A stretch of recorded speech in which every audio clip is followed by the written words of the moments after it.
They said she was just a servant, but Maria of Cartagena was about to make history in fire and blood. Cartagena, 1689, a city of heat, shadows, and secrets. Cobblestone streets echoing with horse hooves, wealthy masters in grand houses, servants scurrying like rats under their feet. Maria was one of them, quiet, unassuming, invisible to most, but not all. Some whispered about her sharp eyes, eyes that watched, eyes that remembered. Her master was Don Fernando, proud, cruel, and untouchable. A man who ruled his house with fear. His 3 sons were worse, spoiled, vicious, thinking the world bent to their whims. Maria carried burdens nobody could imagine. Long hours, harsh punishments, scorn and ridicule as constant companions. Every insult, every lash, every whispered threat, it sank into her like poison, and slowly it turned into fire. The people of Cartagena spoke of injustice, but who listened to a servant? Who cared about a woman scorned? Maria began to watch, not just her master, but his sons, their routines, their weaknesses. She moved silently, every step, every glance, every gesture catalogued. The kitchen became her sanctuary, a place of knives, cauldrons, and heat, and a place where plans could take root. No one suspected a thing. She smiled while the master barked orders. She nodded while the sons mocked her. Inside, her mind was a storm of rage, patience, and cunning. Stories of vengeance sometimes live in whispers, but Maria's would roar. A tale so dark, so cruel, that it would be remembered for centuries. Soon, everything would change. Maria was ready to turn the tables, ready to make the fire speak. And what she was about to do would shock Cartagena forever. No one knew where Maria's hatred came from until you saw her life. Maria wasn't born in wealth, not in luxury. She was born in the alleys of Cartagena. Cramped homes, stifling heat, endless labor. A childhood of survival. Her parents had vanished early. Illness, poverty, nobody remembered. She learned young that mercy was rare, kindness rarer still. By the age of 10, she was sent to work, servant to families who treated her as nothing. Her hands raw from chores, her back stiff from carrying burdens too heavy for a child. She moved from house to house, every master worse than the last. Every insult etched into her memory. Every lash whispered a warning.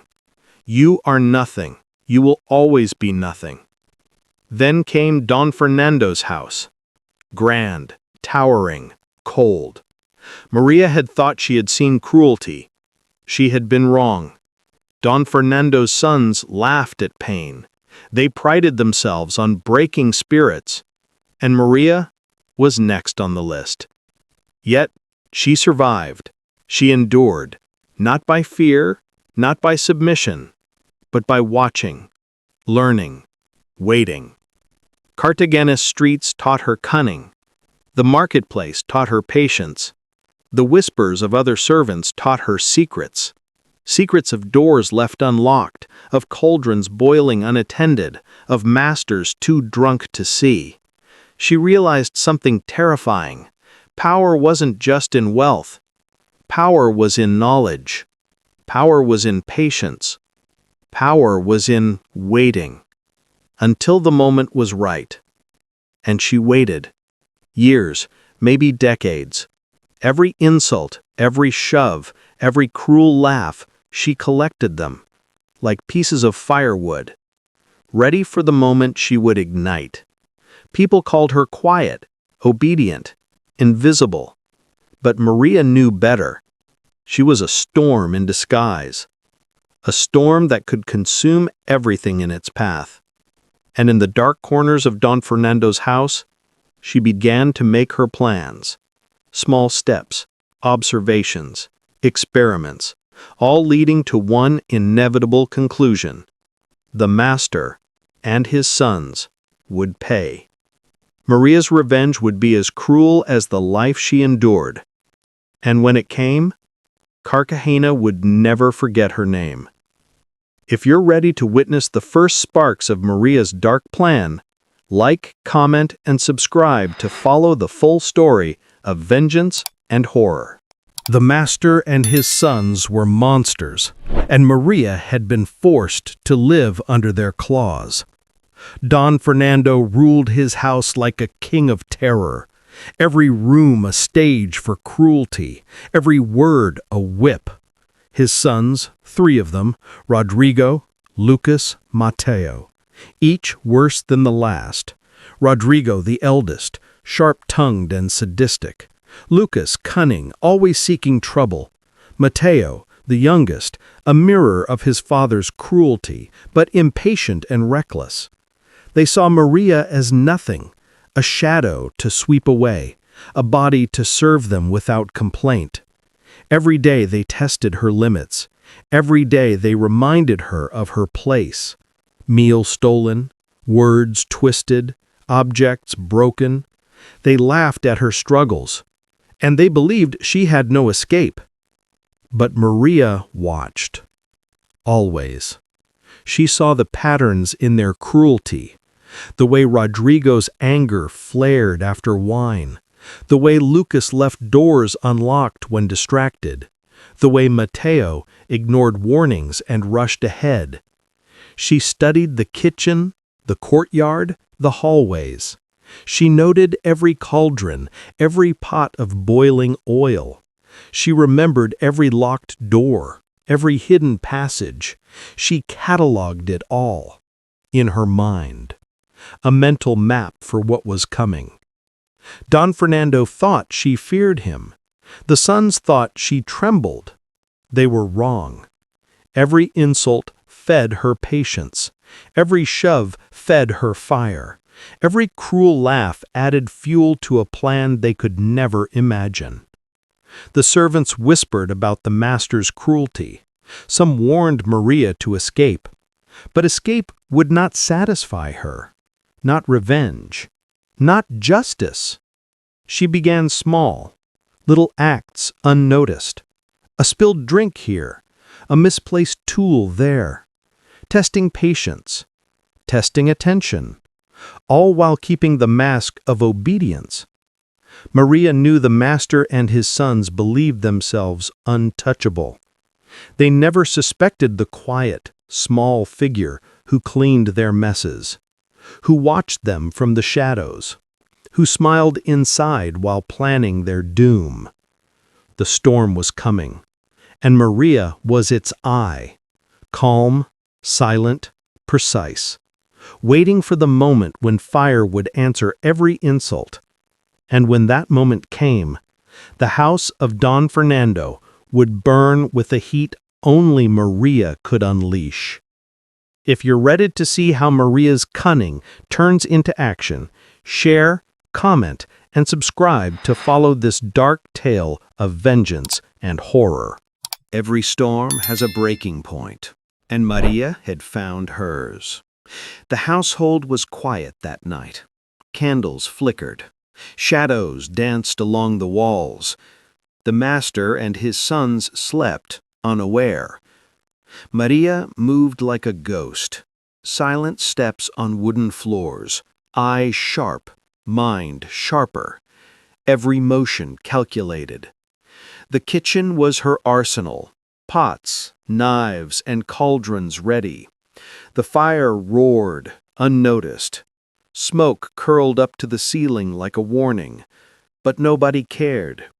She remembered every insult, every cruel laugh, every lash on her back, and she let it burn inside. Her plan was simple, yet terrifying in its execution. Strike when they least expected. Strike when their arrogance blinded them. Strike with fire. Maria prepared the first trap, a cauldron filled to the brim, heat rising, boiling oil, the weapon of justice she had long imagined. She placed it carefully, every movement precise. No one would know until it was too late. The master's eldest son, Rodrigo, wandered into the kitchen first. He sneered at her. "Clumsy girl," he spat. He did not see the gleam in her eyes. He did not see the storm gathering. Maria said nothing, just a quiet nod, just a servant's obedience, a mask perfected over years. The trap was set, and she moved to the next. Lucas, careless and overconfident. Mateo, reckless and impatient. Each with a path she had studied for weeks, each walking into the shadow of her vengeance. The fire hissed, the oil simmered, the moment of reckoning drew near. She paused for a heartbeat, a whisper of thought. This is justice, not cruelty, not anger. Justice. Maria knew the city would never hear of this quietly. Cartagena would scream her name, eventually. But for now, the house was hers, silent, waiting. And when the morning came, when the master and his sons awoke, they would awaken to a nightmare born of patience and fire. If you want to witness the horrifying moment when Maria's revenge ignites, share, comment, and subscribe to follow this shocking tale of betrayal and justice. The fire was ready, and so was Maria. Dawn had not yet broken. The house was still. Only the crackle of the kitchen fire answered the silence. Rodrigo entered first. He sneered. "Breakfast, girl?"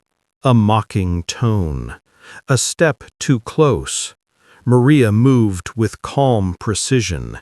Every hand motion, every shift, rehearsed in her mind countless times. Rodrigo's eyes widened. Too late. The boiling oil tipped. A scream tore through the kitchen. The smell of burning filled the air. Rodrigo fell, his arrogance gone, replaced by terror. Lucas came next, careless as always. He laughed at the cries, mocked the chaos. But Maria was faster. She pushed, she trapped, she let the fire speak. Screams echoed down the hallways. The walls themselves seemed to shiver with horror. Mateo, the youngest, ran toward the scene, his father's laughter calling him. But Maria had studied him too, every step, every instant known. She blocked his path, guided him like a predator. The master awoke, shouting, "What is happening?" His voice trembled, but fear was slow. The sons had already felt it. The boiling cauldron, the flames, the pain. Maria moved with a deadly rhythm, every action measured, every scream a confirmation. This was not madness, this was justice. Years of cruelty, of pain, of humiliation, all ending in fire. The house smelled of smoke and terror. The master tried to flee, but doors slammed shut, traps set, no escape. By the time the neighbors arrived, the screams had ended. The master, the sons, all were gone. Cartagena would never see a revenge like this. Maria stood silent, covered in ash and sweat, eyes blackened with fury and satisfaction. The storm had passed, leaving nothing but horror behind. And in that silence, a lesson echoed. Never underestimate the quiet. Never dismiss the powerless. For one day, patience turns into fire. The screams were gone, but the horror had just begun. By mid-morning, neighbors whispered, smoke curling from Don Fernando's house, the smell of something terrible lingering in the air. People peered through cracks, doors forced open. What they saw froze them. The master and his sons. Their bodies charred, unrecognizable. The kitchen, a scene from a nightmare. Boiling cauldrons overturned, charred wood, soot on the walls. Cartagena gasped. Word spread like wildfire. How could this happen? Who could do such a thing? Maria was nowhere to be seen. Gone, invisible. The quiet servant who had carried the wrath of years vanished. Authorities were called. Investigators combed the house, every detail noted, every footprint traced, every servant questioned. Rumors flew. Some whispered about witches, others spoke of divine punishment. But few suspected the calm, small figure who had served them every day. Maria had planned her escape. She melted into the shadows of Cartagena. No one knew where she went. No one would trace her steps, yet. The city was in shock. Families locked doors. Parents kept children close. Merchants whispered in corners. A lesson was carved into the minds of all. Cruelty has a price. The master's house became a tale, a warning. People told the story at night, eyes wide, candles flickering, saying her name softly, Maria of Cartagena. And still, no one knew her fate. Was she captured? Dead? Or still out there, waiting, watching, smiling silently at the chaos she had wrought? The investigators were puzzled. Evidence scarce. No clear suspects. And the servants, afraid to speak. Afraid of revealing too much. Afraid of Maria. Cartagena was burned, not just by fire, but by fear. The storm she had unleashed left a mark that would last generations.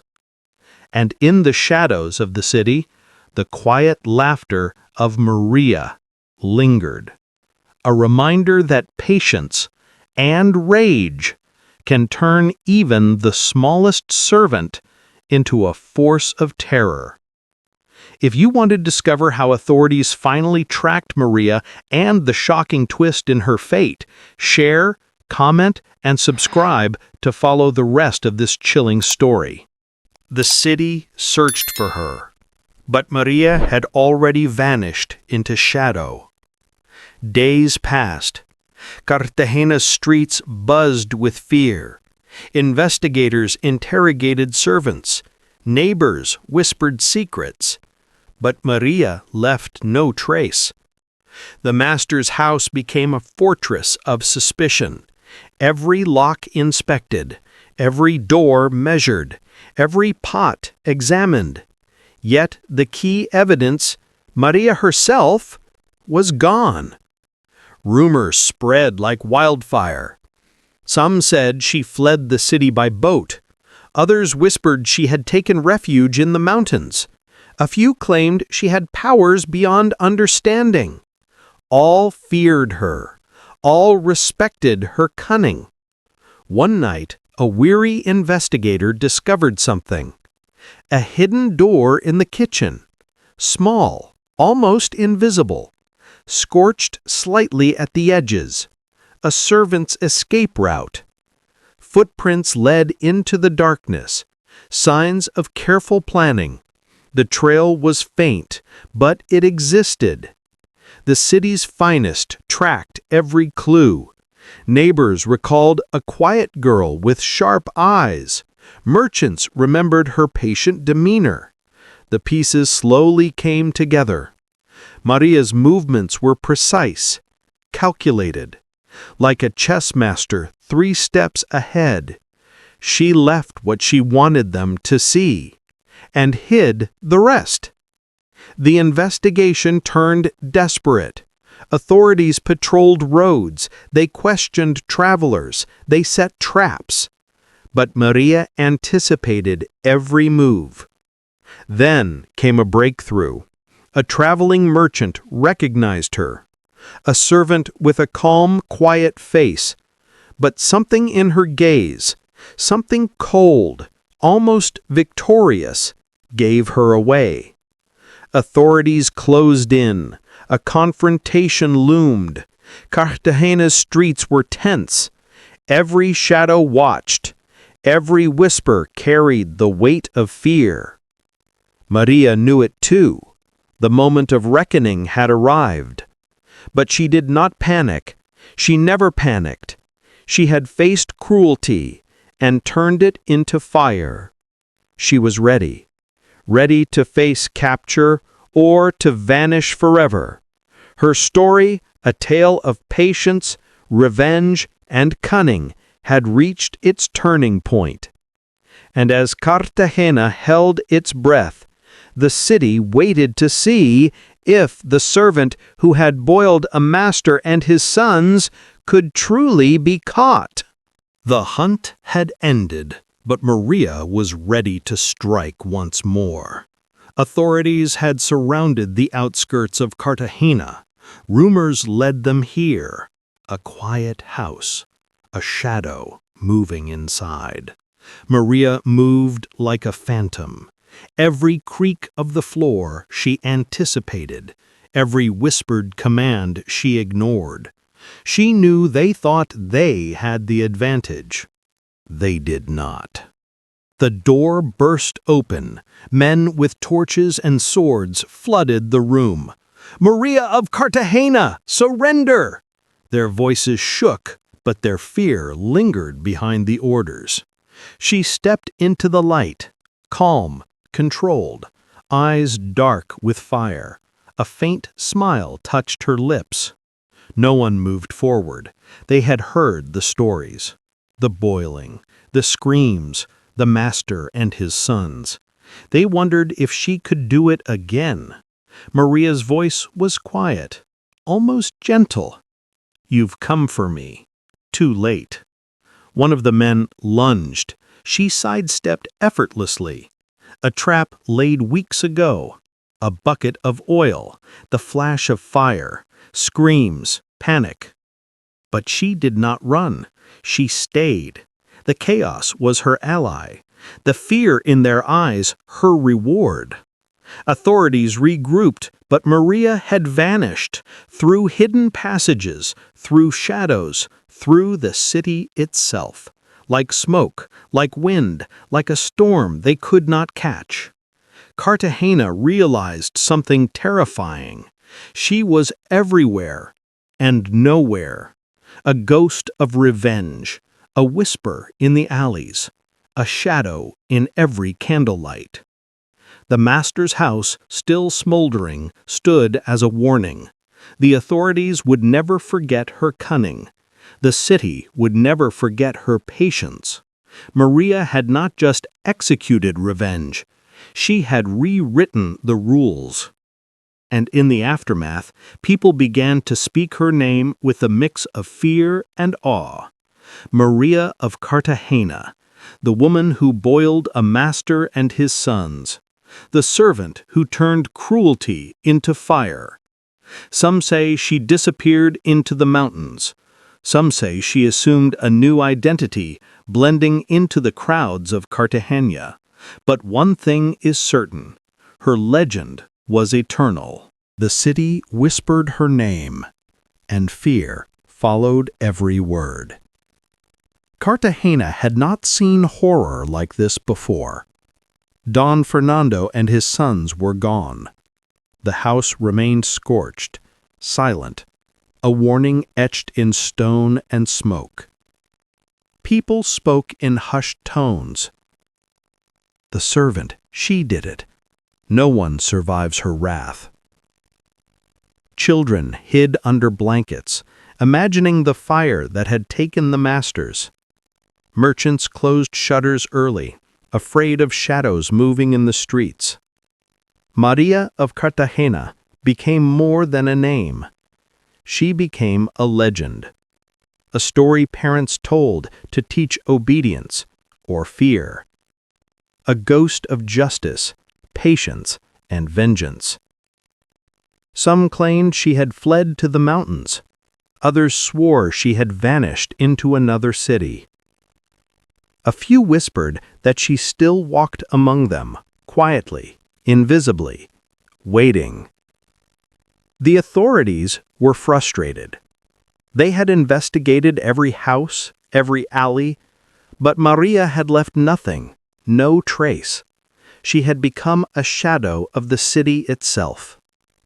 Meanwhile, the story spread beyond Cartagena. Merchants carried the tale along the coasts. Travelers spoke of the woman who boiled a master and his sons. The legend grew. Fear grew. Respect grew. And yet, there were lessons buried beneath the horror. A reminder that cruelty is never forgotten, that those who think themselves untouchable may one day meet fire, that patience and cunning can turn the smallest servant into a force unmatched. María had vanished, but the echoes of her vengeance remained. The master's family name tainted, the city scarred, and the servants whispered among themselves. Never underestimate the quiet ones. Never underestimate those who endure. In the dark corners of Cartagena, she lived on. In stories told by candlelight. In fear that lingered in merchant markets. In every shadow that moved too quietly. María of Cartagena was gone, yet immortal. A woman who had turned pain into power. A servant who had rewritten the rules of justice. And as her legend grew, one question remained in every mind. If María could strike once, could she strike again? If you want to witness the final shocking revelations about María's ultimate fate and the chilling conclusion to her dark story, share, comment, and subscribe to uncover the final. Every legend has an ending, but María of Cartagena's story burned brighter than most. Weeks passed. The city slowly returned to normal. Merchants reopened shops. Children dared to play outside. But shadows lingered in the corners of every street. Authorities never found her. No trace of María. No confession, no capture. She had vanished like smoke in the wind. Some claimed she had fled by sea, leaving Cartagena forever. Others said she hid in the mountains, living quietly, a ghost among the living. A few whispered darker tales, that she walked the city still, invisible, patient, waiting for cruelty to rise again. Her story became a warning, a lesson carved in fear. The master and his 3 sons, gone. Their house, burned. Their legacy, shattered. The people told her story in whispers, by candlelight, in markets, at taverns. Maria of Cartagena, the woman who boiled a master and his 3 sons, the servant who turned patience and suffering into fire and vengeance. Historians would remember her centuries later, a figure shrouded in darkness, feared, respected, unforgettable. Her legend carried more than terror. It carried a truth, that even the quietest, smallest, most overlooked can rise, can strike, can become unstoppable. Maria had rewritten the rules. Justice had been delivered, but on her terms. No court, no jury, no mercy. Only fire, only patience, only vengeance. And in the silence that followed, Cartagena remembered. The city, scarred by cruelty and flames, whispered her name, a reminder that those who suffer quietly may one day erupt. Maria's fate remains a mystery. Some say she died long after, in peace. Some say she vanished into legend, a shadow that never fades. But her story, her terror, her cunning, would never be forgotten. And so Maria of Cartagena lives on, in fear, in legend, in every story where the powerless rise. A storm born of patience, a fire born of suffering. If you've been captivated by the chilling tale of Maria of Cartagena, share this story, comment your thoughts, and subscribe for more dark, suspenseful tales from history.